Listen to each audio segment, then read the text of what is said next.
আচ্ছা, এবার আসেন ভালোবাসায় চলে আসে। ওই যে এক ভাগ ভালোবাসা, এবার আপনি পৃথিবীতে আছেন, পৃথিবীতে আল্লাহ পাক আপনাকে বলেছেন যে আমি তোমাকে ভালোবাসি হে আদম সন্তান, আর এটা আমার হক যে তুমিও আমাকে ভালোবাসবে। এটা কিন্তু হাদিসে এসেছে। আল্লাহ পাক বলেছেন হে আদম সন্তান আমি তোমাকে ভালোবাসি, আর এটা আমার হক যে তুমিও আমাকে ভালোবাসবে। এই পৃথিবীতে আমাদের ভালোবাসার কেন্দ্র কে হবেন? সমস্ত কিছু ভালোবাসার ঊর্ধ্বে কার স্থান হবে? আর আল্লাহ বলেছেন যদি তোমরা আমাকে সত্যিকার অর্থেই ভালোবাসো, কুল ইন কুনতুম তুহিব্বুনাল্লাহ ফাত্তাবিউনি, যদি তোমরা সত্যিকার অর্থে আল্লাহকে ভালোবাসো, আল্লাহর ভালোবাসা পেতে চাও, তাহলে একটা কাজ করো। কি করো? ফাত্তাবিউনি, কার অনুসরণ করো? মুহাম্মদুর রাসূলুল্লাহ সাল্লাল্লাহু আলাইহি ওয়াসাল্লাম। আপনি আর আমি আমাদের জীবনের প্রতিটা কাজ যদি মুহাম্মদ সাল্লাল্লাহু আলাইহি ওয়াসাল্লামের তরিকা মতো করি, আপনি প্রমাণ করে দিবেন হে আল্লাহ আমি তোমাকে ভালোবাসি, এবং আপনিও আল্লাহর ভালোবাসা পাবেন ইনশাআল্লাহ। শুধু তাই নয়, শুধু ভালোবাসাই নয়, ওয়া ইয়াগফির লাকুম যুনুবাকুম, তোমাদের সমস্ত পাপ মাফ করে দেব ইনশাআল্লাহ। আল্লাহু গফুর রহিম, আল্লাহ পাক হচ্ছেন পরম করুণাময়, অসীম দয়ালু। এখন নবী সাল্লাল্লাহু আলাইহি ওয়াসাল্লামকে অনুসরণ কিভাবে করবেন? ঘুমাবেন কার মতো?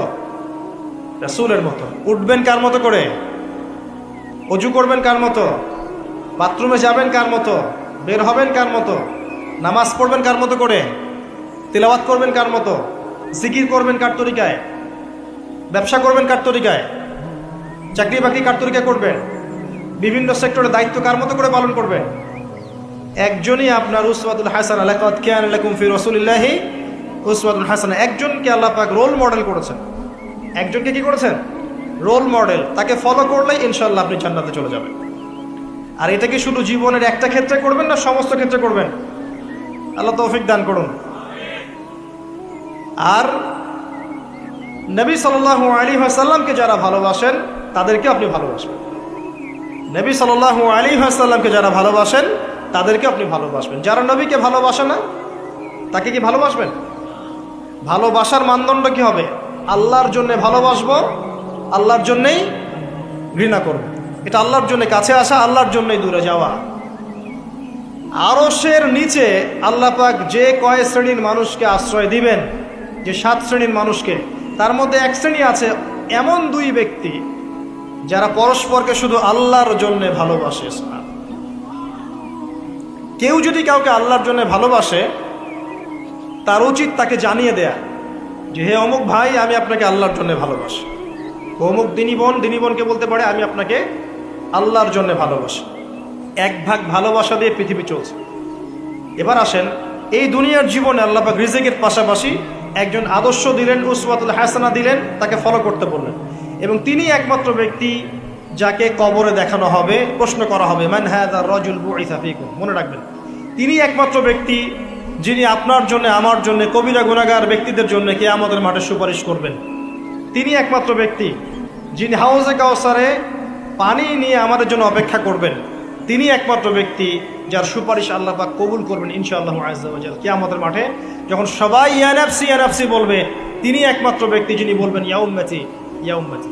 অতএব আমরা সবাই যেন বিনা বাক্য ব্যয়ে মুহাম্মদ সাল্লাল্লাহু আলাইহি ওয়াসাল্লামকে আমাদের আদর্শ মেনে নেই এবং তার সুন্নত অনুযায়ী জীবনযাপন করার চেষ্টা করি। আল্লাহুম্মা আমিন। আল্লাহ তৌফিক দান করুন। এই দুনিয়ার জীবনে ওই এক ভাগ ভালোবাসার মধ্যে আমরা কয়েক শ্রেণীর মানুষকে ভালোবাসি। দেখেন, 1 নাম্বার পিতামাতা, তাই না? 2 নাম্বার স্ত্রী, 3 নাম্বার সন্তান সন্ততি, 4 নাম্বার আত্মীয় স্বজন, পাড়া প্রতিবেশী, এবং আমরা যে দেশে থাকি সে দেশকে ভালোবাসি না? ভালোবাসি। এই ভালোবাসাগুলো কিন্তু বৈধ। এই ভালোবাসাগুলো কি? বৈধ। এখানে একটা বিষয় বুঝতে হবে যে ভালোবাসার ঘৃণা করার মানদণ্ড কে দিবে? আল্লাহ এবং তার রাসূল। এই মানদণ্ডে ভালোবাসবেন। যে ভালোবাসা বা যে আবেগ আল্লাহ এবং তার রাসূলের বিধানের অনুকূলে যায় না সেটা কি করবেন? দুটো বিষয়, পবিত্র ভালোবাসা, আল্লাহ কর্তৃক স্বীকৃত বৈধ ভালোবাসা, এটা একটা। আর একটা এর বিপরীত শক্তি শয়তান কর্তৃক স্বীকৃত ভালোবাসা। আমার কথাটা একটু গভীরভাবে বোঝেন। একটা হচ্ছে আল্লাহর পক্ষ থেকে স্বীকৃত বৈধ ভালোবাসা, এর বিপরীতে হচ্ছে একটা প্রবৃত্তিগত পাশবিক দাসত্ব শয়তান কর্তৃক স্বীকৃত। কথা বুঝতে পারছেন? আল্লাহ কর্তৃক স্বীকৃতির মধ্যে আমরা পিতা মাতাকে ভালোবাসবো, বরং পিতা মাতাকে যে ভালোবাসবে না এবং তাদের খেদমত করে জান্নাত লাভ করতে পারবে না, এই সন্তানদেরকে নবী সাল্লাল্লাহু আলাইহি ওয়াসাল্লাম অভিশাপ দিয়েছেন। মায়ের সাথেই জান্নাত জড়িত আছে, পিতার সন্তুষ্টির সাথেই সন্তানের ফয়সালা জড়িত আছে। তো পিতা মাতাকে যে বৃদ্ধ অবস্থায় পেল, তাদের খেদমত করে জান্নাত লাভ করতে পারলো না, এদের জন্য ধ্বংস। নবী সাল্লাল্লাহু আলাইহি ওয়াসাল্লাম বলেছেন আমিন। আমরা এখন একটা সমস্যা দেখতে পারি, অনেক পিতা মাতা এসে অভিযোগ করে সন্তান খোঁজ খবর নেয় না, সন্তান ভালোবাসে না, সন্তান হক আদায় করে না। মনে রাখবেন, একজন পিতার একদিনের আত্মত্যাগ আর একজন মায়ের শুধু প্রসব বেদনা, এর হক সারা জীবন তাদের খেদমত করে আমরা শোধ করতে পারবো। পিঠের চামড়া তুলে পাপোশ বানালেও মা বাবার ঋণ কখনো শোধ হবে না। হবে? কোন সন্তানরা এমন করছে? যেই সন্তানদেরকে পিতা মাতারা আল্লাহকে চেনায় নেই, যেই সন্তানদেরকে পিতা মাতা রাসূলকে চেনায় নাই, কোরআনকে চেনায় নাই, হাদিসকে চেনায় নাই, এই বাচ্চারাই কিন্তু এই কাজগুলো করছে। অতএব এখানে পিতা মাতারও একটা দোষ আছে। সন্তান সন্ততিকে মানুষ করতে হতো আল্লাহ এবং তার রাসূলের আদর্শে মানুষ করতে হতো। যখন আমরা এই আদর্শে মানুষ না করে পশ্চিম আদর্শে মানুষ করেছি, আপনার পিতা আপনার সন্তান তো আপনার খোঁজ নিবে না, স্বাভাবিক। এখানে উভয় পক্ষেই সমস্যা আছে। আমরা রিকোয়েস্ট করবো পিতা মাতাদেরকে সন্তান সন্ততিদেরকে মানুষ করেন নবী সাল্লাল্লাহু আলাইহি ওয়াসাল্লামের সুন্নাহ মোতাবেক। এবং আমাদের যে জেনারেশন আমরা আছি, যারা যুবক আছি, আমাদের উচিত হবে এটা মনে রাখা যে আমরাও একদিন পিতামাতা হব। আজকে আমরা যা করছি আমাদের পিতামাতার সাথে, কালকে আমাদের সন্তানরাও কিন্তু আমাদের সাথে এটাই করবে, মনে রাখবেন। অতএব পিতামাতার হক আদায় করুন আল্লাহ এবং তার রাসূলের পরেই আপনার পিতামাতার হক। ওয়া ক্বাদা রাব্বুকা আল্লা তা'বুদু ইল্লা ইয়্যাহু ওয়া বিল ওয়ালিদাইনি ইহসানা ইম্মা ইয়াবলুগান্না ইনদাকা আল-কিবরা আহাদুহুমা আও কিলাহুমা ফালা তাকুল লাহুমা উফফিন ওয়া লা তানহারহুমা ওয়া কুল লাহুমা কাওলান কারীমা ওয়াহফিজ লাহুমা জানাহা আয-যুল্লি মিনার রাহমা ওয়া কুর রাব্বিরহামহুমা কামা রাব্বায়ানি সগীরা। এই দোয়াটা আমরা সবাই বেশি বেশি করব, আল্লাহ পাক তৌফিক দান। এই ভালোবাসা বৈধ নয় কি? এটা বৈধ ভালোবাসা নয়? এই ভালোবাসলে আপনি নেকি পাবেন, আল্লাহ সন্তুষ্টি পাবেন ইনশাআল্লাহ। এবার আসেন সন্তানদেরকে ভালোবাসা, এটা বৈধ নয়? সন্তানদেরকে যদি এই উদ্দেশ্যে ভালোবাসি যে এই সন্তানরা বড় হয়ে আল্লাহর পথের দায়ী হবে, আলেম হবে, দ্বীনের খেদমত করবে, মানুষের কল্যাণ করবে, সুনাগরিক হবে, ভালো মানুষ হবে, এই সন্তান আমার জন্য সদকায়ে জারিয়ার মাধ্যম হবে না? হবে ইনশাআল্লাহ। এই সন্তানকে মানুষ করতে গিয়ে ভালোবাসা বৈধ, এর জন্য আপনি নেকি পাবেন ইনশাআল্লাহ। বোনকে ভালোবাসেন না? বোনের ইজ্জত সম্মানের জন্য জীবন দিতে প্রস্তুত হন না? এটা ভালোবাসা বৈধ নয় কি? বৈধ। মেয়েকে ভালোবাসেন না? মেয়ের ভালোবাসার জন্যে মেয়ে একটা কিছু চেয়েছে, আপনার সামর্থ্য না থাকলেও বেতনের টাকা জমিয়ে হলেও তাকে দেন না?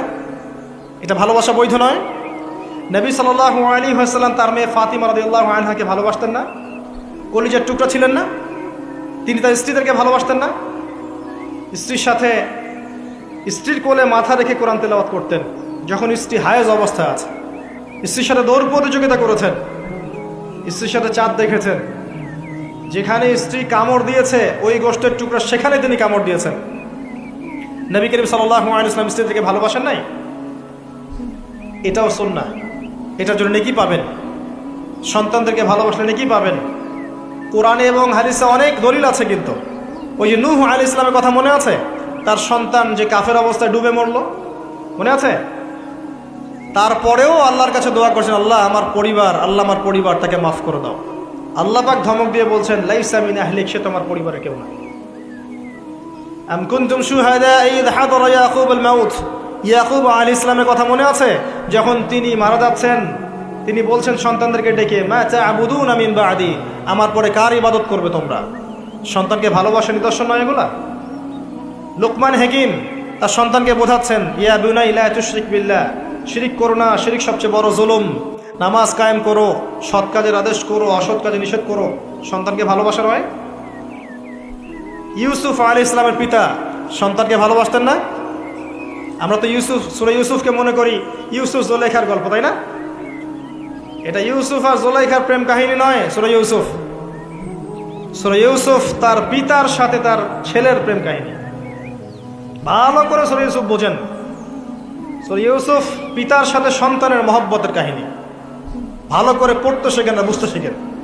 যখন তিনি কাঁদতে কাঁদতে অন্ধ হয়ে গেছেন ছেলের জন্য, ইয়াকুব আলাইহিস সালাম কাঁদতে কাঁদতে ছেলের জন্য অন্ধ হয়ে গেছেন, প্রায় চোখ নষ্ট হয়ে গেছে।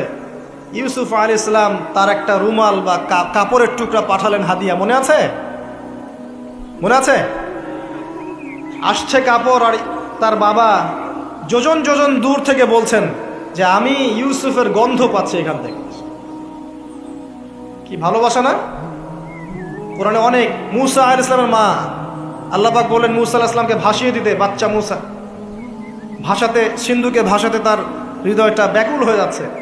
আল্লাহ পাক তার কলবটা শান্ত করলেন, ওয়াহি করলেন, ভাসিয়ে দাও।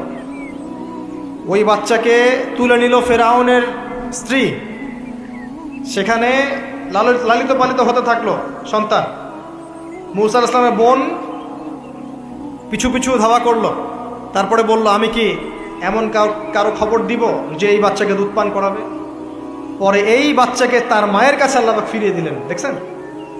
এবং যখন আয়াতটা কি জানি, ওয়ারাজআনাকা ইলা উম্মিক কাই তাকাররা আইনুহা ওয়ালা তাহজান, এটা আমি মূসা তোমাকে ফিরিয়ে দিয়েছিলাম তোমার মায়ের কাছে, যাতে তোমার মা তোমাকে পেয়ে তার চক্ষু শীতল করতে পারে। ভালোবাসা না? ওরা ঘাটতে থাকেন, দেখেন বৈধ ভালোবাসার কত নিদর্শন আছে, এবং এগুলো বৈধ, এগুলোতে আপনি নেকি পাবেন। বাবার প্রতি ভালোবাসা, সন্তানের প্রতি ভালোবাসা, আপনার স্ত্রী সন্তানের প্রতি ভালোবাসা, আপনার স্ত্রীর প্রতি, আপনার প্রতিবেশীর প্রতি, আত্মীয়তার হক রক্ষা করলে, আপনি দেশের খেদমত করলে, জাতিকে ভালোবাসলে আপনি নেকি পাবেন, কল্যাণে কাজ করলে নেকি পাবেন ইনশাআল্লাহ। এবার এর বিপরীতে শয়তান, শোনেন অংশ, এর বিপরীতে শয়তান চেয়েছে কি, যাতে করে আদম সন্তানদেরকে জাহান্নামে নিয়ে যেতে পারে। এই জন্য পবিত্র ডিভাইন বৈধ ভালোবাসার বিপরীতে সে কিছু প্রবৃত্তিগত চাওয়া দিয়েছে আপনাকে, প্রবৃত্তিগত আবেগ, কিছু অনুভূতি, কিছু পাশবিক দাসত্ব দিয়েছে। যদি আপনি এই অবৈধ পথে পা বাড়ান, তাহলে এই ভালোবাসাগুলোর বিনিময়ে কোনো নেকি তো হবেই না, বরং আপনার জাহান্নামের ফয়সালা হয়ে যাবে। শয়তান দুরকম, মানুষ শয়তান, জিন শয়তান। এর পাশাপাশি আছে শেষ জামানার সবচেয়ে বড় ফিতনা এবং তার অনুসারীরা। সবকিছু মিলে তারা আপনার সামনে কয়েকটা টোপ দিয়ে দিয়েছে। এক নাম্বার, আপনাকে দিয়েছে দুনিয়ার প্রতি ভালোবাসা। এক নাম্বার, দুনিয়ার প্রতি ভালোবাসা। যে দুনিয়াকে ভালোবাসবে সে হালাক হয়ে যাবে। যার কলবের মধ্যে দুনিয়ার প্রতি আসক্তি আর ভালোবাসা আছে, সে কখনো 100% মন দিয়ে আল্লাহর ইবাদত করতে পারবে না। এক নাম্বার, বেঁচে থাকতে হবে কি থেকে? দুনিয়ার প্রতি আসক্তি ভালোবাসা থেকে। এটা এক নাম্বার। দুই নাম্বার, অর্থ সম্পদ এগুলোর প্রতি ভালোবাসা, মোহ। আলহাকুমুত তাকাসুর হাত্তা যুরতুমুল মাকাবির কাল্লা সাউফা তা'লামুন সুম্মা কাল্লা সাউফা তা'লামুন। সূরাটা তো আমার চেয়ে আপনারা ভালো জানেন। শেষে কি আছে? সুম্মা লা তুসআলুন্না ইয়াওমাইযিন আনিন নাঈম। যে টাকা পয়সার প্রতি ভালোবাসা শয়তান ঢুকিয়েছে। আরো ঢুকিয়েছে শয়তান মাদকের প্রতি ভালোবাসা, মাদকের প্রতি আসক্তি, ভালো লাগে মাদক, একটা ভালোবাসা কাজ করে। ঢুকিয়েছে মিউজিকের প্রতি ভালোবাসা, হারাম মিউজিকের প্রতি ভালোবাসা, ভালো লাগে, মন নাকি শান্ত হয়। আর সবচেয়ে ডেঞ্জারাস যেটা ঢুকিয়েছে সেটা হচ্ছে এমন মেয়ের প্রতি আসক্তি, এমন নারীর প্রতি আসক্তি যে আসক্তিটা আল্লাহ পাক হালাল করেন নাই, অর্থাৎ গায়রে মাহরাম মেয়ের প্রতি আসক্তি। এটা এক নাম্বার, কারণ আল্লাহ পাক সূরা আলে ইমরানে বলেছেন যুয়্যিনা লিন-নাস হুব্বুশ শাহাওয়াতি মিনান নিসা। যে কয়টা বিষয়ের প্রতি মানুষের আসক্তি থাকে তার প্রথমটা হচ্ছে নিসা বা মহিলা, পরে অন্য অন্য টাকা পয়সা, ধন দৌলত, সোনা চাঁদি এগুলো পরে। আর এটাকে শয়তান সবচেয়ে বড় অস্ত্র হিসাবে ইউজ করেছে। মনে করে দেখেন, যত বড় বড় সম্প্রদায় ছিল এদের প্রধান প্রধান ফিতনাগুলো ছিল নারী কেন্দ্রিক। এমনকি নবীজি বলেছেন বনু ইসরাইলের মধ্যে প্রথম ফিতনা হয়েছে কি কেন্দ্রিক? নারী কেন্দ্রিক। আর আমি আমার উম্মতের মধ্যে নারীর চেয়ে বড় কোনো ভয়ঙ্কর ফিতনা ছেড়ে যাচ্ছি না।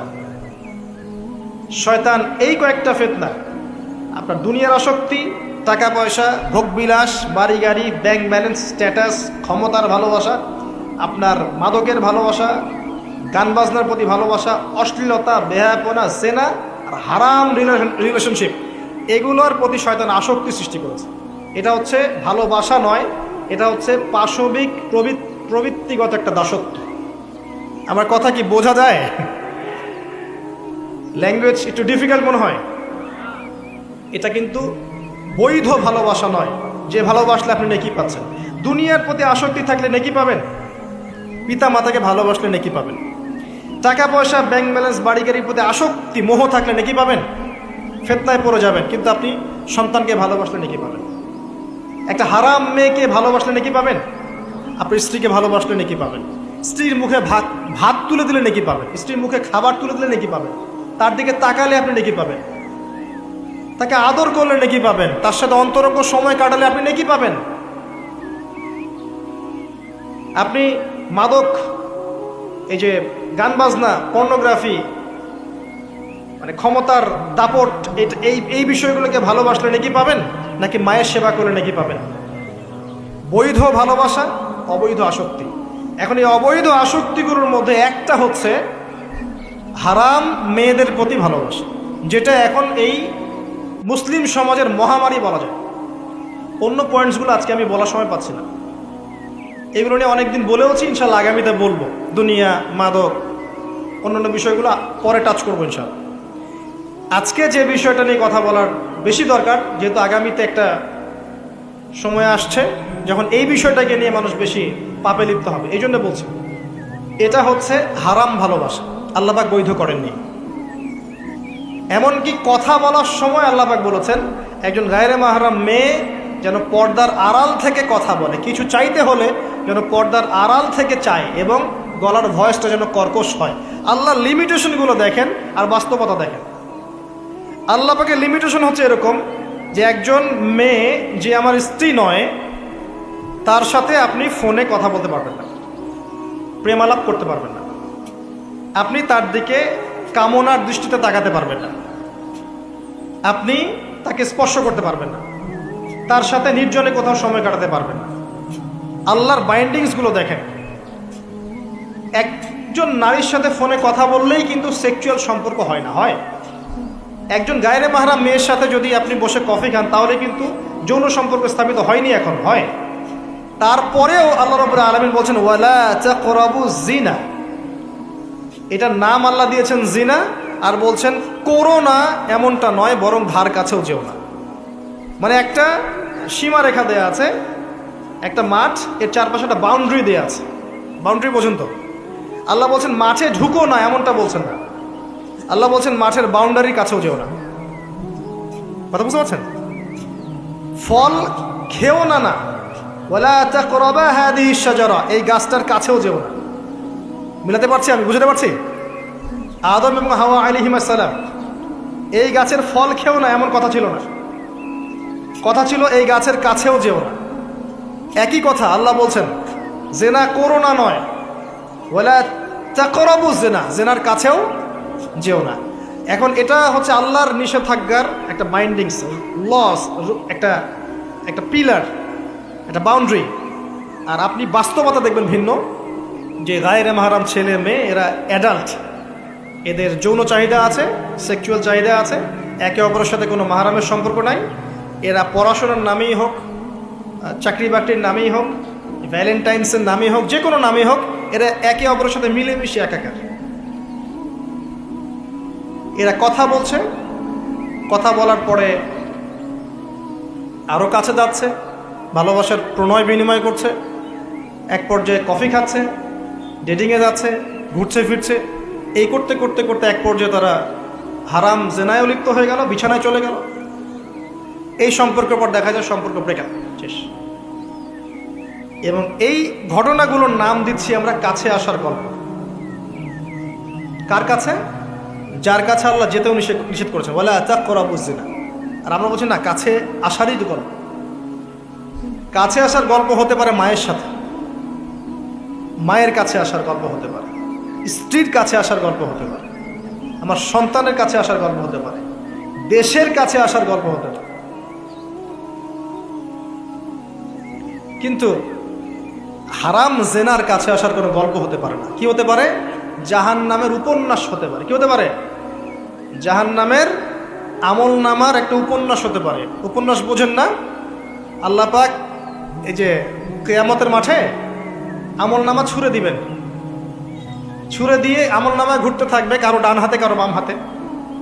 যার হাতে আমল নামা আসুক না কেন, যে হাতে আসুক না কেন, আল্লাহ পাক সবাইকে একটা কথা বলবেন, ইকরা কিতাবাক, তুমি তোমার কিতাব পড়ো।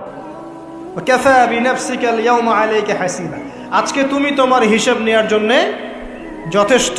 আমরা সবাই একটা করে উপন্যাস লিখছি, আমরা সবাই একটা করে উপন্যাস লিখছি আমলনামার, আমাদের কাজের মধ্য দিয়ে। আর এর চেয়ে ভয়ঙ্কর বিষয়টা হচ্ছে, এই উপন্যাসটা আপনাকে পড়তে বলা হবে সবার সামনে। আমার কথা বলে বোঝা যায় না? আমরা একটা গল্প লিখছি আমলনামায়, উপন্যাস লিখছি, যার একটা মোমেন্ট বাদ যাচ্ছে না। এই যে এখন আমরা বসে আছি, এটা আপনার উপন্যাসে উঠে গেছে, আমলনামে উঠে গেছে। মাফ করবেন যদি কালকে আবার দেখেন যে আমলনামাকে উপন্যাস বলে যা ব্যাখ্যা করলাম তো, এবার এই শব্দ দিয়ে আবার তুলকালাম করে ফেলেন। বুঝানোর জন্য বলেছি, যুব সমাজ উপন্যাস বোঝে, এই জন্য বলেছি। যুবকরা উপন্যাস বোঝেন না? আপনারা বিভিন্ন উপন্যাস পড়েছেন, যারা জেনারেল লাইনে পড়েছেন অনেক উপন্যাস পড়েছেন, এই জন্য বললাম বোঝানোর জন্যে। আমলনামা কখনো উপন্যাস নয় যে আপনি আর আমি একটা উপন্যাস লিখছি, নিজের গল্প নিজেই লিখছি, নিজের কাজের মধ্য দিয়ে নিজের উপন্যাস নিজেই লিখছি। এবং এটার মধ্যে সবচেয়ে ভয়ঙ্কর কথা হচ্ছে, এইটা সবার সামনে আমাকে পড়ে শোনাতে হবে। আমরা কি পারবো?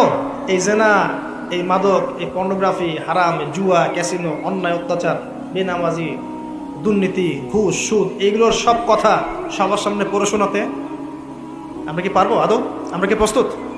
পড়তে কিন্তু হবেই ভাই, সবাইকে পড়তে হবে। আলেম, জালেম, কাফের, মুশরিক, মুনাফিক সবাইকে পড়তে হবে। ইকরা কিতাবাক, এক বচনে এসেছে, মানে এক একজন মানুষকে আল্লাহ পাক বলছেন যে তুমি তোমার বই পড়ো, তোমার কিতাব পড়ে শোনাও। কাফা বিনাফসিকাল ইয়াউমা আলাইকা হাসিবা, আজকে তুমি তোমার হিসাব নেওয়ার জন্য যথেষ্ট। আল্লাহ পাক আমাদেরকে কথার গভীরতা বোঝার তৌফিক দান করুন। এই হারাম জিনিসগুলোর মধ্যে সবচেয়ে ডেঞ্জারাস এই ফ্রি মিক্সিং। ফ্রি মিক্সিং কি জিনিস? একজন বেগানা মেয়ে একজন বেগানা ছেলের সাথে মিক্স ঘুরবে। এখন আপনি কথাগুলো মনে হচ্ছে রূপকথার মতো মনে হবে, কারণ বাস্তবতার সাথে কোনো মিল নাই।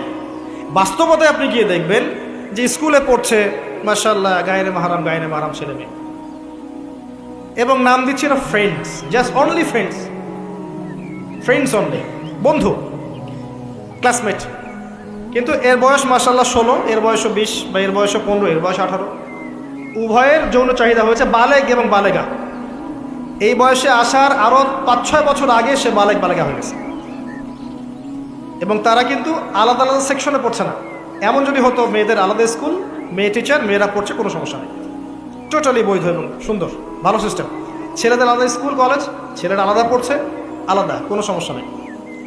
সমস্যা কোথায়? যখন এক ছাদের নিচে আমি সবাইকে বসিয়ে দিয়েছি এবং এরা একে অপরের সাথে মিক্স করছে। মিক্স, যেখানে আল্লাহ বলছেন কাছেও যেও না, এরা কথা বলছে, নোট চেঞ্জ করছে, একে অপরের সাথে গ্রুপ স্টাডি করছে, কফি খাচ্ছে, দেখা সাক্ষাৎ করছে, ডেটিং করছে, একে অপরের সাথে যৌন মিলনও করছে, একে অপরের সাথে বসে পর্ন দেখছে, যৌন মিলন করছে, সেক্সুয়াল সম্পর্ক স্থাপন করছে, এবং মানুষ বুঝাচ্ছে এদেরকে এই সম্পর্কটা বৈধ, ভালো সম্পর্কটা পবিত্র, পরে বিয়ে করে নিলেই হয়ে গেল। এই হচ্ছে এটা বাস্তবতা। বাস্তবতার সাথে ওয়ালা তাকরাবু জিনা আয়াতের কোনো মিল আছে? বাস্তবতা এক জায়গায়, কোরআন এক জায়গায়, এরপরে দাবি করছে আমরা মুসলিম, স্টিল আমরা দাবি করছি আমরা মুসলিম। এবং এই ফ্রি মিক্সিংয়ের ফলে শত শত যুবক যুবতীর ইজ্জত চলে গেছে।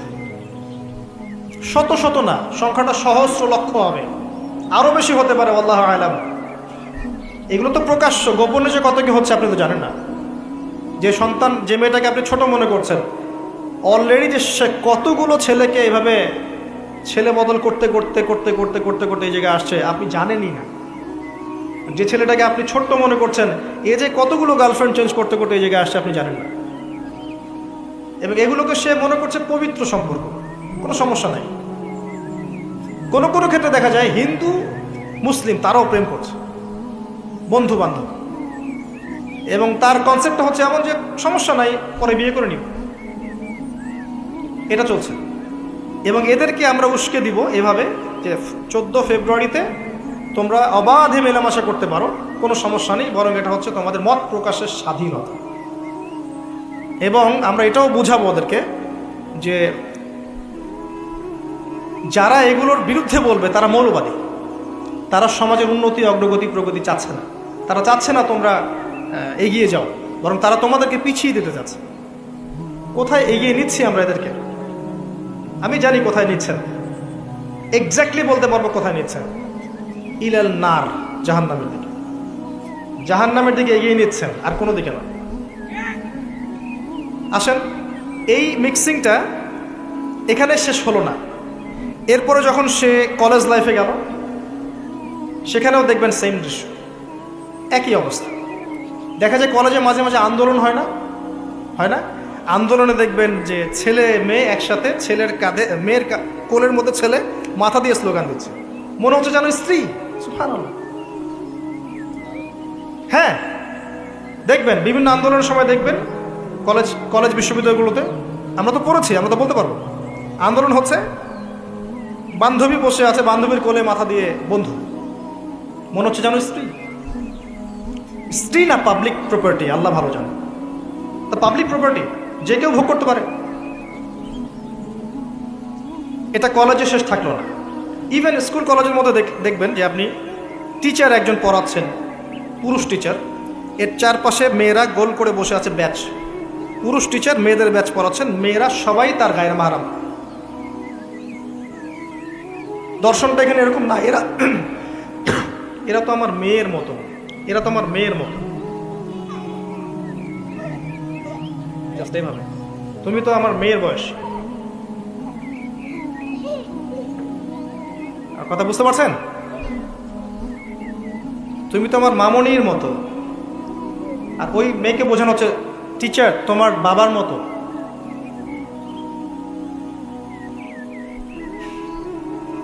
একটা পুরুষ টিচার, চারপাশে মহিলা, মেয়েরা বসে আছে, সবাই অ্যাডাল্ট, সবার সাথে তার বিয়ে জায়েজ, সবার সাথে তার বিয়ে শরীয়ত সম্মতভাবে জায়েজ। তারপরে একটা ফিলোসফি, দর্শন ঢুকিয়ে দিয়ে তুমি তোমার মেয়ের মতো। অহরহ মেয়েদের ইজ্জত হারাচ্ছে, অহরহ। আপনারা সেকুলার পত্রিকাগুলো এবং মিডিয়াগুলো ঘাঁটতে থাকেন, দেখেন কি পরিমাণে ছাত্রীদেরকে টিজিংটা বেড়েছে, কি পরিমাণে বেড়েছে। এমন অনেক ছাত্রী আছে, আমি বিভিন্ন রাষ্ট্রের নিউজ দেখি, যে টিচাররা, একটা স্কুলের টিচাররা মিলে প্রাইমারি স্কুল থেকে শুরু করে হাই স্কুল পর্যন্ত অসংখ্য ছাত্রীকে রেপ করেছে, ভিডিও ধারণ করেছে। এখানে মহিলা টিচাররা ইনভলভ ছিলেন, এমনও নিউজ এসেছে। এবং অ্যাসিড দিয়ে মুখ ঝলসে দেওয়ার ভয় দেখিয়ে কাজ করা হয়েছে দীর্ঘদিন ধরে। ভয়ে মেয়েরা কিছু বলতে পারে নাই। আবার সেদিন একটা রেপিস্টের ক্রাইম দেখলাম, র্যাব ধরেছে, র্যাবের অফিসার যিনি ব্রিফ করছেন তিনিও অবাক, যে আমরা অবাক হয়ে গেছি এর ঘটনা দেখে। সে রেপিস্ট কিন্তু মুসলিম না, ভাগ্যিস সে অন্য ধর্মের না, যদি মুসলিম হতো তাহলে এটা নিয়ে আবার প্রচারণা শুরু হয়ে যেত।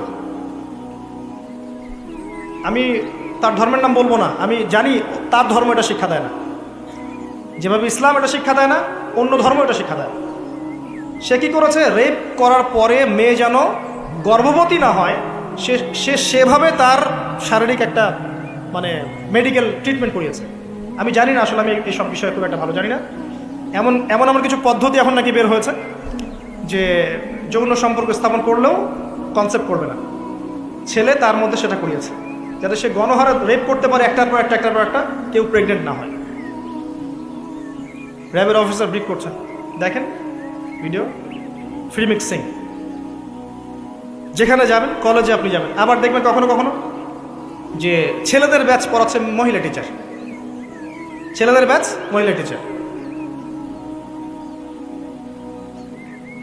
তুমি তো আমার ছেলের মতো, আর তাকে শেখানো হচ্ছে যে সে তো তার মায়ের মতো। আবার আমাদের ঢাকা শহর অত্যাধুনিক যে প্রতিষ্ঠানগুলো আছে সেখানে গিয়ে দেখবেন যে ফর্মাল ড্রেসে মিস ক্লাস নিচ্ছে, formal dress, shirt pant tie. আবার বিভিন্ন জায়গায় গিয়ে দেখবেন মহিলারা এভাবে শার্ট প্যান্ট গেঞ্জি জিন্স পরে ঘুরে বেড়াচ্ছে, শপিং মলসে, এয়ারপোর্টে, ওইখানে এইখানে সব জায়গায় চারপাশে। এটা তো ফ্রি মিক্সিংয়ের সাথে আরেকটা পাপ হলো কি, নবী সাল্লাল্লাহু আলাইহি ওয়াসাল্লাম বলেছিলেন যে শেষ জামানে এক শ্রেণী মেয়ে বের হবে যারা কাপড় পরেও নগ্ন থাকবে। এরা সেই ক্যাটাগরি যাদের ব্যাপারে আল্লাহ রাসূল বলেছেন তারা জান্নাতে যাবেও না, জান্নাতের গন্ধ পাবে না। শুধু ফ্রি মিক্সিংটাই সমস্যা না, এবং এটা শুধু স্কুল এবং কলেজে সীমাবদ্ধ নেই, চাকরির ক্ষেত্রেও দেখবেন সেই অফিসের বসের হাতে অনেক মেয়ে নির্যাতিত হয়েছে। বেতন বেশি দেওয়ার কথা বলে, প্রমোশন দেওয়ার কথা বলে। আর মেয়েরা তো একটু অবলা জাতি হয়, একটু অবলা হয়, তাদের একটু মায়া মহব্বত বেশি থাকে, ইমোশনটা বেশি থাকে, তারা খুব বেশি কনভিন্স হয়ে যেতে পারে। ভালো স্বপ্ন দেখিয়ে, রঙিন রঙিন স্বপ্ন দেখিয়ে তাদের কত মানুষ ইজ্জত নষ্ট করে ফেলেছে আল্লাহ ভালো জানেন। এরপরেও দেখবেন, এই সমস্যার পরেও দেখবেন তার উপরে আবার আছে পর্নোগ্রাফি। মানে মানুষ রাতের বেলা শুয়ে শুয়ে নগ্ন মুভিজ দেখছে আর দেখছে, দেখছে আর দেখছে। এটাকে উপরের লেভেল থেকে বন্ধ করার কোনো প্রয়াস নেওয়া হয়নি এখন পর্যন্ত। এমন অনেক কান্ট্রি আছে এই বিশ্বের মধ্যে যারা কিন্তু ইন্টারনেট সেকশনটাকে নিয়ন্ত্রণ করে। সব সাইট আমার দেশে চলতে পারবে না। ইভেন আমরা যে হারে ফেসবুক চালাই, চাইনিজরা কিন্তু এভাবে চালায় না। ওদের সামাজিক যোগাযোগ আলাদা মাধ্যম আছে, জানেন, সব জায়গায় একটা রেস্ট্রিক্টেড ব্যবস্থা আছে। পর্নোগ্রাফি যেগুলো দিয়ে ব্লু ফিল্মস দেখানো হয় সারা দেশের মানুষকে, একটা জাতির মানুষকে, এটা তো অ্যাটলিস্ট বন্ধ করা যেত। আর এটা বন্ধ করাটা তো নিঃসন্দেহে কোনো মৌলবাদী কাজ নয়, সন্ত্রাসী কাজ নয়, জঙ্গিবাদী কাজ নয়, তাই কি? এটা যখন আপনি দেখছেন সারাদিন ধরে, সারা রাত ধরে, এই ছেলেপেলেরা ম্যাক্সিমামই আসক্ত এগুলোতে। ইভেন এখন মেয়েরাও এগুলো দেখে। আপনি সেকুলার মিডিয়াগুলো রিপোর্টগুলো দেখেন, তারাই বলছে এগুলো। স্কুলে গিয়ে মেয়েদের ইন্টারভিউ নিচ্ছে, তোমরা কি এটা দেখো? মেয়েরা বলছে যে হ্যাঁ আমরাও দেখি, আমরাও কথাবার্তা বলি যে নতুন একটা আইটেম আসছে, এটা দেখ, এভাবে তারা কথা বলছে ক্লাসে। তো যখন ছেলে মেয়েরা এগুলো অবাধে দেখবে, যুবক যুবতী কিশোর কিশোরীরা, এরপরে আবার ফ্রি মিক্সিং, তার উপরে আবার বেহায়াপনা, নগ্নতা, পোশাক আশাকের পর্দার বানাই নাই, তখন আপনি চিন্তা করেন সমাজটা কি হইতে পারে। আবার এগুলোকে আমরা দিবসের মধ্য দিয়ে উৎসাহিত করছি, কাছে আসার গল্প, আসো আরো জানা করো। কোথায় ইসলাম আর কোথায় কোরআন আর কোথায় সেই পর্দার, কোথায় কি? আর ওই যে দেখেন একটা মেয়ে মুস্কান, ও তার নেকাব খুলবে না, 200-300 কুকুরের সামনে বলছে আল্লাহু আকবার। তো জান্নাত আসলে কাদের জন্য? এই অবস্থায় যদি আমরা কেউ খাস পর্দা করছি, এখন যারা আবার খাস পর্দা করছি তাদেরকে আবার বাঁকা চোখে তাকানো হচ্ছে, আবার কাউন্টার। এমনি তো চলছে এগুলো, আর উপর আবার কাউন্টার। একটা জায়গা বাকি রাখছে না শয়তান আপনাকে ফিতনায় ফেলার জন্য। এই অবস্থায় কেউ যদি পর্দা করতে যায়, ওকে আবার বাঁকা চোখে তাকানো হচ্ছে। এ তো ভালো সুবিধার মনে হচ্ছে না। তোমার বোরখার নিচে কি বোমটম আছে নাকি? সাইকোলজিক্যাল আক্রমণ। বোরখা পরে যাচ্ছে স্কুল কলেজে, টিচাররা কেমন করছে, তার সাথে কেমন যেন আচরণ করছে। এটা কেন করছো? মুখটা খোলো, নাহলে পরীক্ষা দিতে দেবো না। এগুলো চলছে। এরপরেও আরও আছে বিভিন্ন beauty contest, media, movies, cinema, এইসবের মধ্য দিয়ে ঘরে ঘরে ঢুকিয়ে দিয়েছে যে এই ফ্রি মিক্সিং, বেহায়াপনা, নগ্নতা, এটাই প্রগতি, এটাই উন্নতি, এটা অগ্রগতি। ইভেন আমাদের ছোট ছোট বাচ্চারা এগুলো দেখে দেখেই বড় হচ্ছে। এখন জানি না ওরা আবার কোন জেনারেশন হয়ে গড়ে ওঠে, আল্লাহ ভালো জানে।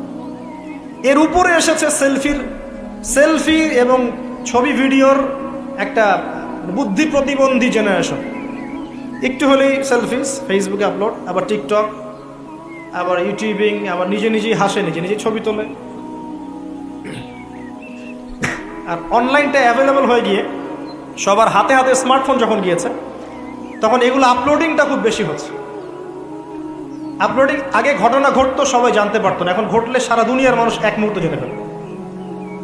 তখন একটা খারাপ ভিডিও সবার হাতে হাতে, ঘরে ঘরে। এবার এই হারাম ভালোবাসা, এটা ভালোবাসা বলার অপরাধ হবে, এই হারাম প্রবৃত্তির এই নগ্ন দাসত্ব, এই দাসত্বটাকে ভালোবাসার নাম দিয়ে আল্লাহর নাজিলকৃত পবিত্র ভালোবাসাকে চ্যালেঞ্জ করা হয়েছে এবং বিভিন্ন মানুষ, সমাজের বিভিন্ন শ্রেণীর মানুষকে এই হারামের দিকে ধাবিত করা হয়েছে, যাতে সবাই জান্নাতের কাছে না বরং জাহান্নামের কাছে আসতে পারে। এই হলো অবস্থা। এখন এই অবস্থায় আল্লাহ রাব্বুল আলামিন মুমিনদের জন্য সলিউশন দিয়েছেন সূরা নূরের মধ্যে, কুল লিল মুমিনিন ইয়াগুদ্দুনা মিন আবসারিহিম ওয়া ইয়াহফাযু ফুরুজাহুম। এটা পড়ে আছে আপনার কোরআনে। মুমিন পুরুষদেরকে আপনি বলুন, হে নবী, তারা যেন চক্ষু নিচু রাখে এবং তাদের লজ্জাস্থানের হেফাজত করে। মুমিন নারীদেরকে আপনি বলুন যেন তারা তাদের লজ্জাস্থানের হেফাজত করে, চোখ নিচে রাখে এবং তারা এই মানুষদের ছাড়া অন্য কারোর সামনে যেন না যায় এবং জিনাত, হিজাব তারা যেন অবলম্বন করে। এটা আল্লাহর আদেশ। Only Quran, only hadith and only Islam can solve this problem. কোরআন, সুন্নাহ এবং ইসলাম ছাড়া কেউ এই সমস্যা সলভ করতে পারবে না। এখানকার সলিউশন এইগুলা। প্রথমত তারবিয়াত দিতে হবে ছোট থেকেই, তার উপরে নিয়মিত ইমানের চর্চায় রাখতে হবে, তার উপরে ছেলে মেয়েদেরকে পর্দা বোঝাতে হবে, ছোট থেকেই মেয়েদেরকে পর্দায় রাখতে হবে। তারপরেও যদি বড় হয়ে এদের মধ্যে খারাপ চিন্তা আসে, চোখ নিচু করতে হবে। যেগুলো অশ্লীল সেগুলোর ধার কাছে যাওয়া যাবে না। দ্রুত এদের বিয়ের ব্যবস্থা করতে হবে যাতে ওরা পবিত্র লাইফ লিড করতে পারে। তারপরে দেখবেন আস্তে আস্তে কিছুটা হলেও, 100% না হলেও কিছুটা হলেও আপনি ফিতনা থেকে দূরে রাখতে পারবেন। আর যত বেশি এই ভোগবাদী, বস্তুবাদী, এই পশ্চিমাদের ধাঁচে আপনি সন্তানকে গড়ে তুলবেন, কাছে আসার নাম দিয়ে জেনা করাবেন, ফ্রি মিক্সিংয়ে নেবেন, পর্নোগ্রাফিকে অবাধ লাইসেন্স দিয়ে দিবেন, মাদকাসক্ত ওই যুব সমাজকে ফেরানোর কোনো পথ পদ্ধতি অবলম্বন করবেন না, হিজাবের প্রতিবন্ধকতা করবেন, তত বেশি সমাজ আস্তে আস্তে আস্তে আস্তে অধঃপতন, অতল তলে যেতে থাকবে। এবং এরপর কি হবে সেটাও বলে দিচ্ছি, এটাও হাদিস থেকেই বলছি। সেটা হচ্ছে এরপরে কি পারবে, অশ্লীলতা সয়লাভ হতে হতে হতে হতে এমন একটা পর্যায়ে যাবে, বেশিরভাগ মানুষই যাবে আল্লাহর বান্দারা বাদ দিয়ে, যখন দেখবেন মেয়েদের প্রতি আসক্তি কমে যাবে ছেলেদের একটা পর্যায়ে গিয়ে, এবং ছেলের সাথে জেনা করা শুরু করবে, যেটা শুরু হয়ে গেছে বিগত 20-30-40 বছর থেকে দেশেও, এবং সংগঠন পর্যন্ত আছে দেশে। এটাও রিপোর্ট, আপনি সেকুলার মিডিয়া ঘেটে দেখেন, বছরের একদিন তারা আবার একত্রিত হয় একটা হোটেলে, সেখানে ওদের মতো করে ওরা এনজয় করে। কওমে লূত, নবী সাল্লাল্লাহু আলাইহি ওয়াসাল্লাম বলেছিলেন, আমি ভয় পাই আমার উম্মতের মধ্যে কয়েকটা জিনিস। একটা হচ্ছে গোপন শিরক, একটা হচ্ছে আমার উম্মত মূর্তি পূজা করবে, আর একটা হচ্ছে আমার উম্মতের মধ্যে সমকামিতা ছড়িয়ে পড়বে। আর এই সমকামীদেরকে আল্লাহ পাক জমিনটা তুলে আকাশে পাথর বর্ষণ করে আবার দাবিয়ে দিয়েছিলেন। কওমে লূত এই জর্ডানের ডেড সি, মৃত সাগরের পাশে এরা থাকত। সেই সম্প্রদায়ের কাছে আল্লাহ পাক লূত আলাইহিস সালামকে পাঠিয়েছিলেন। এত বড় মনের নবী ছিলেন তিনি, সম্প্রদায়ের মানুষকে পাপ থেকে বাঁচানোর জন্য বলছেন যে হ্যাঁ উলাই বানাতি ইন কুনতুম ফাইলিন, তোমাদের যদি প্রবৃত্তির চাহিদা থেকে থাকে আমার মেয়েদের মধ্য থেকে বিয়ে করে নাও, তাও ভালো থাকো। তারা বলছে, তুমি লূত নিজেকে পবিত্র মনে করতে চাও? তুমি তো জানো যে আমরা কি চাচ্ছি। যখন জিবরাইল এবং মিকাইল আলাইহিস সালাম এসেছেন পুরুষের রূপে, বালকের রূপে, সুদর্শন, তাদেরকে অফার করছে, কথা বুঝতে পারছেন না? তাদেরকে অফার করছে। আর লূত আলাইহিস সালাম নিজের মেহমানের সম্মান বাঁচাতে গিয়ে বলছেন, আলাইসা মিনকুম রাজুলুন রাশীদ, তোমাদের মধ্যে কি একটা ভালো মানুষ বেঁচে নাই? ওই ছড়িয়ে পড়েছে এখন আমাদের এখানে। আর আপনি বিশ্বের যে বড় বড় রাষ্ট্রগুলোর মানে দাসত্ব করেন, ওদের দেশে এটা বৈধ। আর যেখানে এটা বৈধ হবে সেখানে ওই লূত আলাইহিস সালামের কওমের মতোই শাস্তি আসবে ইনশাআল্লাহ, কোনো সন্দেহ নেই। দেখবেন ওই জায়গাটা মাটিতে ধসে যাবে ইনশাআল্লাহ। আর এটা হাদিসেও এসেছে যে আমাদের আগে 3টা বড় বড় ভূমিকম্প হবে, একটা পূর্ব দিকে, একটা পশ্চিমে, একটা পৃথিবীর মাঝখানে। আর পশ্চিম বলতে আমি বুঝি পশ্চিমা সভ্যতা। এটা ভূমিকম্পে ধসে যাবে ইনশাআল্লাহ আযজা ওয়া জাল্লা। কারণ সুদের মধ্য দিয়ে এরা আল্লাহর সাথে যুদ্ধ করছে, সমকামীদের মধ্য দিয়ে এরা কওমে লূতের মতো আচরণ করছে। সারা বিশ্বে এরা মানুষকে নির্বিচারে হত্যা করছে, এর ফলাফল এরা পাবে। আসবে সময় সামনে। আমাদের পয়েন্ট আজকে এটাই, এই এই নারী পুরুষের অবাধ এই জেনাটা যদি আপনি ঠেকাতে না পারেন, এক পর্যায়ে চলে যাবে, মানুষ বাড়তে থাকবে এক পর্যায়ে। শাস্তি ভাই, নবী সাল্লাল্লাহু আলাইহি ওয়াসাল্লাম দেখে এসেছেন মেরাজের রাত্রে যে জেনাকারী পুরুষ আর নারীর শাস্তি দেখেছেন। স্পেশাল একটা চুলা জাহান্নামের ভিতরে, স্পেশাল একটা চুলা বানিয়েছেন আল্লাহ পাক, যার নিচের দিকটা এরকম প্রশস্ত, মাথাটা চিকন, নিচ থেকে আগুন দাউ দাউ করে জ্বলছে, আর এই আগুনের সাথে সাথে মানুষগুলো লাফিয়ে উঠছে। আগুন নিচে নেমে যাচ্ছে, মানুষগুলো নিচে নেমে যাচ্ছে, আবার দাউ দাউ করে আগুন, আবার মানুষগুলো উপরে উঠছে। এটা ওদের শাস্তি দেখেছেন নবী সাল্লাল্লাহু আলাইহি ওয়াসাল্লাম, যারা এই উম্মতের জেনা এবং ব্যভিচারে লিপ্ত আছে। আর আপনাকে আমি বলে রাখি, শুধু সম্পর্কটাই জেনা নয়, বরং ওই যে আপনি কথা বলছেন, ওই যে কফি খাচ্ছেন, হাতে স্পর্শ করছেন, চুল ধরছেন, জড়িয়ে ধরছেন, প্রেমপত্র লিখছেন, সবই জেনা টোটালি। এই প্রতিটা কাজ স্ত্রীর সাথে করলে প্রত্যেকটা কাজের বিনিময়ে নেকি পাবেন আপনি। আর এই প্রতিটা কাজ আপনি ওর সাথে করলে আপনি প্রত্যেকটা কাজের বিনিময়ে জাহান্নামের দিকে যাচ্ছেন। শুধু এভাবে স্পর্শ করা, গায়েরে মাহরাম মেয়েকে এভাবে স্পর্শ করা, একটা হাদিসে নবীজি বলেছেন মাথার মধ্যে লোহার পেরেক বসানোর চাইতে বেশি জঘন্য কাজ। মানে একবার করে স্পর্শ করার শাস্তি হচ্ছে মাথায় আল্লাহ পাক লোহার পেরেক বসানো। আর বিবাহিত, এটা তো বললাম অবিবাহিত জেনারেশন, যাদের মধ্যে আবেগটা বেশি থাকে। আর যারা বিবাহিত দেখবেন ওদের মধ্যেও বিভিন্ন সিরিয়াল দিয়ে, সিনেমা দিয়ে, মুভি দিয়ে, নাটক দিয়ে পরকীয়ার দিকে উস্কানো হচ্ছে। মনে হচ্ছে পরকীয়া একটা স্বাভাবিক বিষয়। আর এখন ম্যাক্সিমাম পরিবারের মধ্যে পরকীয়া ঢুকে গেছে। দেখবেন স্বামী জানেই না স্ত্রী পরকীয়া করছে, স্ত্রীও জানে না স্বামীর কটার সাথে অ্যাফেয়ার। হ্যাঁ, এবং এগুলো করলে কেউ খারাপ বলবে না। আবার এগুলো করলে এবং জেনা করলে কেউ খারাপ বলবে না। খারাপ তখন বলবে যখন আপনি সাহস করে আরেকটা বিয়ে করতে। এটা দুনিয়া। এখন আপনি সাহস করে বৈধ একটা বিয়ে করলে মানুষ আপনার দিকে বাঁকা চোখে তাকাবে, চরিত্র খারাপ মনে হয়। কিন্তু বিবাহিত হওয়ার পরেও একটা স্ত্রী নিয়ে আছেন, এদিকে 10টার সাথে পরকীয়া, কোনো সমস্যা নেই। অথবা বিয়ে না করে আপনি 1000টা মেয়ের সাথে জেনা করছেন, বারে যাচ্ছেন, এই পতিতালয়ে যাচ্ছেন, ধনির দুলাল হলে ওখানে গিয়ে ইয়াবা খাচ্ছেন, মাদক খাচ্ছেন, সেক্স করে বাসায় ফিরছেন, কোনো সমস্যা নেই। কিন্তু আপনি যদি বলেন বাবা আমার বিয়েটা একটু তাড়াতাড়ি দিন, আমার চাহিদা আছে, আমার বয়স হয়েছে 20-25 হয়ে গেছে, আমাকে বিয়ে দিন। এখন কিসের বয়স তোমার বিয়ে করো? আগে 30-35 হোক, নিজের পায়ে দাঁড়াও। আগে ও নিজের পায়ে দাঁড়াতে দাঁড়াতেই ও জাহান্নামের পায়ে দাঁড়িয়ে গেছে। এদিকে নিজের মেয়েদের চাহিদা আরও আগে শুরু হয়, এবং তারা তো মুখ ফুটে সব বলতে পারে না, বাট তাদের চাহিদা আমার হচ্ছে বেশি আছে। আপনি যেভাবে একটা মেয়েকে দেখে প্রলুব্ধ হন, একটা মেয়েও আপনাকে দেখে প্রলুব্ধ হয়। তারা বলতে পারে না, ভিতরে ভিতরে পাপ করতে পারে। আর ওদের ব্রেনটাকে ওয়াশ করে দিয়ে, বিভিন্ন সিরিয়াল দিয়ে, বিউটি কন্টেস্ট দিয়ে, নাটক দিয়ে, মুভিজ দিয়ে, পর্নোগ্রাফি দিয়ে, আর ছেলেদের সংস্পর্শ দিয়ে আমরা ওদেরকেও জেনা টেনে টেনে আসতে চাই নাই, টেনে হিস্ট্রে জেনার কাছে নিয়ে আসছে। আসবি না মানে আয়, এটাই উন্নতি, এটাই অগ্রগতি, এটাই প্রগতি, আয় আসবি না কেন? এভাবে সমাজের কাঠামোটা নষ্ট হয়ে গেছে, পরিবারগুলো ভেঙে যাচ্ছে।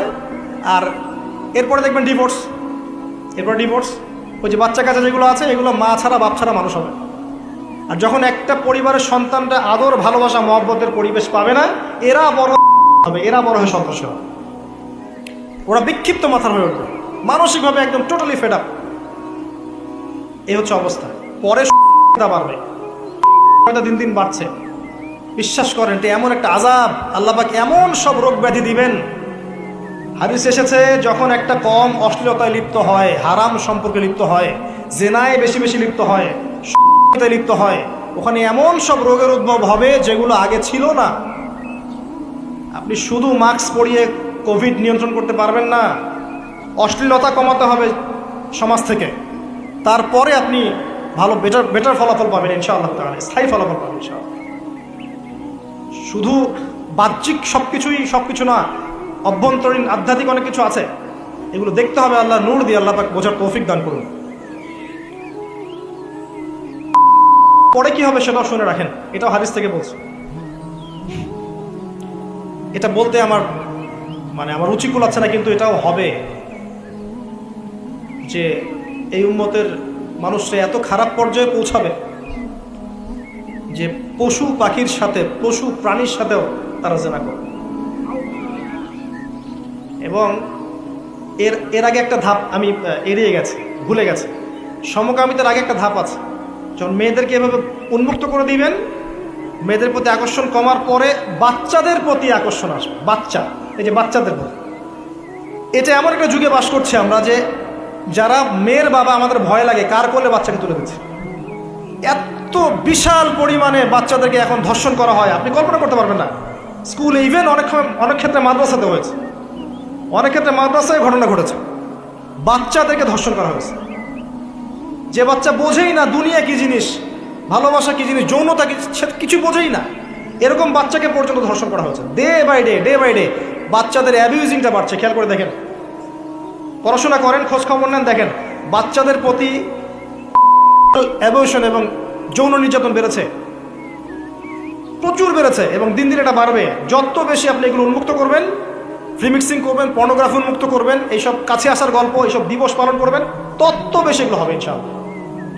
এবং লিসেন টু মি, আপনি মনে করছেন আপনি সেফ, আপনি একা খুব ভালো মানুষ, কোশ্চিন কালো নয়। এই ফিতনা আপনার ঘরের দরজায় না আসলে আমার নাম বদলে ফেলবো ইনশাআল্লাহ। এই ফিতনা আপনার ঘরের দরজায়ও যাবে, আমার ঘরের দরজায় আসবে। যদি আপনি আমি সচেতন না হই, আমাদের ঘরেও এটা আসবেই আসবে। একটা পরিবার বাকি থাকবে না, বাকি নাইও একটা পরিবারও। এগুলো আমাদের ঘর দুয়ার পর্যন্ত আসবে। একজন যুবক, সাইকোলজিক্যালি মানুষকে আঘাত করা যায়। একজন যুবক এসে বলেছিল, ইয়া রাসূলুল্লাহ, আমার ইসলামের সব কিছুই ভালো লাগে, কিন্তু আমি জেনা করতে চাই, এটা আমার ভালো লাগে, আমাকে অনুমতি দেন। নবী করিম সাল্লাল্লাহু আলাইহি ওয়াসাল্লাম বলেছিলেন, সাইকোলজিক্যাল আঘাত দেখেন। তিনি বলেছিলেন, তোমার মায়ের সাথে কেউ এরকম করলে তোমার কেমন লাগবে? তুমি কি পছন্দ করবে? তোমার বোনের সাথে কেউ যদি রেপ করে, তুমি কি পছন্দ করবে? তোমার সন্তানকে, তোমার খালাকে, তোমার মামিকে একটা একটা করে বলতে আছেন, তুমি কি পছন্দ করবে? এই আঘাত সেই যুবকের হৃদয়টা ক্ষতবিক্ষত করে ফেলল। তিনি বললেন, না ইয়া রাসূলুল্লাহ, আমি কখন পছন্দ করবো? নবীজি বললেন, তুমি যাদের সাথে এগুলো করতে চাচ্ছ তারাও কারো না কারো মা, কারো না কারো বোন, কারো না কারো স্ত্রী, কারো না কারো সন্তান, কারো না কারো মেয়ে। তিনি হাত বুলালেন, হাত বুলিয়ে দোয়া করলেন, আল্লাহ তুমি এই যুবকের হৃদয়টা পবিত্র করে দাও। এরপরে এই যুবক কোনোদিনও কোনো গায়রে মারা মেয়ের দিকে চোখ তুলে তাকায় না। এখন সার কথা হচ্ছে, অ্যাজ এ মুসলিম, যেহেতু এটা খ্রিস্টানদের উৎসব, উইকিপিডিয়ায় ঘেটে দেখেন, এটা খ্রিস্টানদের ধর্মের সাথে সম্পৃক্ত একটা উৎসব। তারা কি করবে, বুদ্ধিস্টরা কি করবে, অন্য ধর্মের মানুষরা কি করবে, সেটা আমাদের দেখার দরকার নেই। কিন্তু অ্যাজ এ মুসলিম ফ্যামিলি, আমরা যেন আমাদের সন্তানদেরকে এই দিনে বাসার থেকে বের হতেও না দেয়। এবং এই দিন উপলক্ষে যত পণ্যের ছাড় আসবে, কোনো পণ্য কিনবেন না, টোটালি ইকোনমিক্যালি বয়কট করে দিবেন। এর পিছনে শুধু জেনা উস্কিয়ে দেওয়াই উদ্দেশ্য ছিল না, উদ্দেশ্য ব্যবসাও ছিল। এর পিছনে ব্যবসা ও বিজনেস উদ্দেশ্য ছিল। আর এদের চরিত্র আল্লাহ পাক উন্মুক্ত করেছেন সূরা নূরের মধ্যে। আল্লাহ বলছেন, শোনেন, লিসেন টু মি, ইন্নাল্লাযীনা ইউহিব্বুনা আন তাশিআল ফাহিশাতু ফিল্লাযীনা আমানু লাহুম আযাবুন আলীম ফিদ দুনিয়া ওয়াল আখিরাহ ওয়াল্লাহু ইয়া'লামু ওয়া আনতুম লা তা'লামুন। নিশ্চয়ই যারা পছন্দ করে, ভালোবাসে, মানে ওরাও ভালোবাসে, নিশ্চয়ই যারা ভালোবাসে যে মুমিনদের মধ্যে অশ্লীলতা, বেহায়াপনা, ফাহিশা ছড়িয়ে পড়ুক, তাদের জন্য যন্ত্রণাদায়ক শাস্তি আছে এই দুনিয়া এবং পরকালে। আর এরা কারা? আল্লাহু আ'লামু ওয়া আনতুম লা তা'লামুন। আল্লাহ ভালো জানেন, তোমরা সেটা জানো না। আল্লাহ বলেন, ইয়া আইয়ুহাল্লাযীনা আমানু, হে মুমিনগণ, লা তাত্তাবিউ খুতুওয়াতিশ শাইতান, এই শয়তানদের ইত্তেবা করো না, এই জিনের মানুষ শয়তানদের ইত্তেবা করো না। কারণ যে ব্যক্তি তার ইত্তেবা করবে, ওয়া ইয়াত্তাবিউ খুতুওয়াতিশ শাইতান ফাইন্নাহু ইয়া'মুরু বিল ফাহশাই ওয়াল মুনকার, যে ব্যক্তি শয়তানের ইত্তেবা করবে, শয়তান তাকে ফাহেশা কাজ এবং মুনকার কাজের দিকে নিয়ে যাবে, ধাবিত করবে। আল্লাহ পাক আরো বলেছেন যে ওয়ালাউলা ফাদলুল্লাহি আলাইকুম, যদি তোমাদের উপরে আল্লাহর রহমত, অনুগ্রহ, ফাদল না থাকতো, ওয়া রাহমাতুহু, তার রহমত না থাকতো, মা যাকা মিনকুম মিন আহাদিন আবাদা, তোমাদের মধ্যে কেউ কোশ্চিন কালেও পবিত্র হতে পারতো না। এটা আল্লাহর অনেক দয়া যে আল্লাহ পাক আমাদের প্রতি দয়া করেছেন, রহম করেছেন, তওবা করে পবিত্র হওয়ার পথ করে দিয়েছেন। আল্লাহ পাক শেষে এদের পরিণতিও বলেছেন যে আল খাবিসাতু লিল খাবিসিন ওয়াল খাবিসুনা লিল খাবিসাত। এই খাবিস ছেলেরা, খাবিস পুরুষরা খাবিস নারীদের জন্য, খাবিস নারীরা খাবিস পুরুষের জন্য, অপবিত্র মেয়েরা অপবিত্র ছেলের জন্য, অপবিত্র ছেলেরা অপবিত্র মেয়েদের জন্য। ওয়াত-তাইয়িবাতু লিত-তাইয়িবিন ওয়াত-তাইয়িবুনা লিত-তাইয়িবাত। পবিত্র ছেলেরা পবিত্র মেয়েদের জন্য, আর পবিত্র মেয়েরা পবিত্র ছেলের জন্য। উলাইকা মুবাররাউনা মিম্মা ইয়াকুলুন।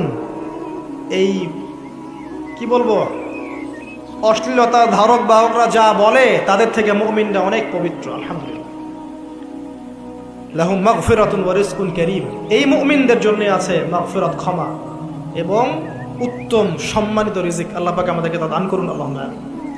আমরা শেষ অংশে গিয়ে খালি দোয়া করছি যে আল্লাহ রাব্বুল আলামিন আমাদের সবাইকে বৈধ ভালোবাসা বোঝার এবং ভালোবাসার তৌফিক আল্লাহ পাক দান করুন। যাবতীয় রকম অবৈধ প্রবৃত্তির এই পাশবিক দাসত্ব থেকে আল্লাহ পাক আমাদেরকে হেফাজত করুন। আল্লাহ পাক আমাদের মুসলিম পরিবারের মা বোনদেরকে, সন্তান সন্ততিদেরকে আল্লাহ রাব্বুল আলামিন আসন্ন এই জেনা থেকে হেফাজত করুন।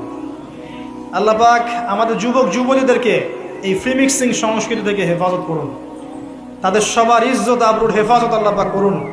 প্রত্যেক পরিবারের কর্তাদেরকে বোঝার তৌফিক দান করুন আল্লাহ পাক যে এগুলোর মধ্য দিয়ে আমাদের সন্তান নষ্ট হয়ে যাচ্ছে।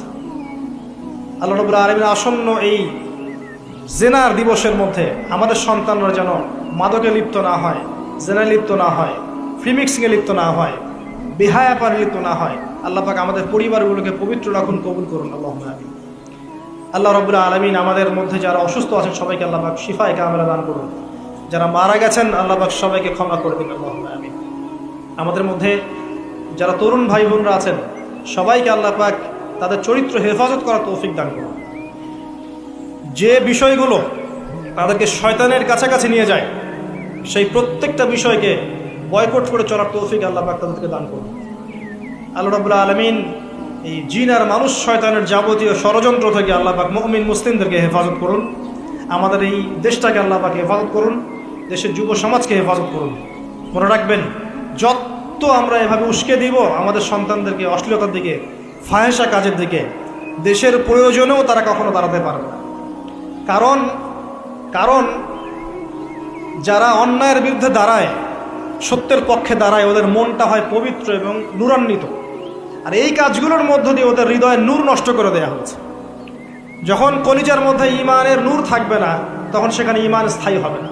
যখন এখানে ঈমানের তেজ থাকবে না সে তার দিনের জন্য কিছু করতে পারবে না। সে আল্লাহর জমিন, আল্লাহর দিন প্রতিষ্ঠার কাজ করতে পারবে না। কারণ তার মনটা কলুষিত, তার হৃদয়টা জাহেলিয়াতে ভরা, নোংরামি অশ্লীলতায় ভরা।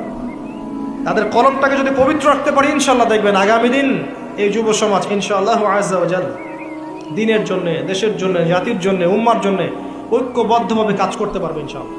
আল্লাহ পাক আমাদের যুব সমাজকে যাবতীয় ফিতনা ফাসাদ, মাদক, পর্নোগ্রাফি, বেহায়াপনা, জিনা, ব্যভিচার থেকে হেফাজত করুন। আল্লাহকে ভালোবাসার তৌফিক দান করুন। শেষ করার আগে আবারও বলছি সেই কথা যে আমি বারবার বলে থাকি যে আল্লাহ ছাড়া সত্যিকার অর্থে আপনাকে কেউ ভালোবাসে না। একমাত্র আল্লাহই আপনাকে সত্যিকার অর্থে ভালোবাসে। বৈধ কি আর অবৈধ কি কেউই আপনাকে আল্লাহর মতো করে ভালোবাসবে না। এই আল্লাহ থেকে আপনি এসেছেন, সেখানেই ফিরে যাবেন। মাঝখানের কিছু প্রয়োজন, কিছু সাময়িক সময়, এখানে কিছু বৈধ ভালোবাসা আছে আর অবৈধ পাশবিক দাসত্ব আছে। বৈধগুলোও কখনো আল্লাহর মতো করে আপনাকে ভালোবাসবে না। একমাত্র আল্লাহই আপনার আপন, অন্য কেউ আপনার আপন নয়। আল্লাহর কাছেই ফিরে যেতে হবে। অতএব আল্লাহকে ভালোবাসুন, আল্লাহর মহব্বত নিয়ে থাকুন, আল্লাহর মহব্বতে নিজেকে হারিয়ে ফেলুন, তার ইবাদতে হারিয়ে যান, তার কালামকে ভালোবাসুন, তার রাসূলকে ভালোবাসুন, তার দিনকে ভালোবাসেন, তার হুকম আহকামকে ভালোবাসেন। আল্লাহ পাক সবাইকে খালেসভাবে আল্লাহকে ভালোবাসার তৌফিক দান করুন। আমিন।